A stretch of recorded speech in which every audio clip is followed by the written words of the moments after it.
এই দেখুন বিদেশের টাকা সবাই ভাবে যে কত আরামের টাকা, সুখের টাকা। এই 10 মিনিট হলো গাড়ি নাই, তো দেখুন ঘুমে গিয়েছে। আর এদের কাছে এখন লেবার নাই, রে ঠিকাদার লেবার নাই, দুজনে তিনজনে কাজ করছে, তিনজনে কাজ করছে এখন আপাতত।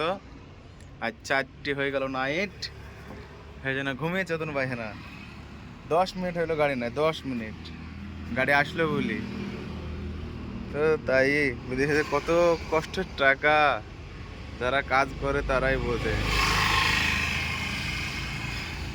ব্যাঙ্গালোর ডিউটি একেই বলে, এই যে গাড়িতে তার যেখানেই হবে সেইখানে কারেন্ট, কিচ্ছু করার নাই। টপ করে ঘুমে গেল, যাক ঘুমাক ঘুমাক। এই যে বুঝলেন খাওয়া দাওয়া বুঝলেন করেন, এখনো খাওয়া দাওয়া না করে ঘুমাচ্ছে। হ্যাঁ, খাওয়া দাওয়া হয়ে গেছে, খাওয়া দাওয়া হয়ে গেছে, এখন সব ঘুমাচ্ছে। 10 মিনিট হলো গাড়ি না, এর মধ্যে ঘুমিয়ে গিয়েছে। কত কষ্টের টাকা আর কত কষ্টের বিদেশ, কিভাবে যে কাজ করতে হয়।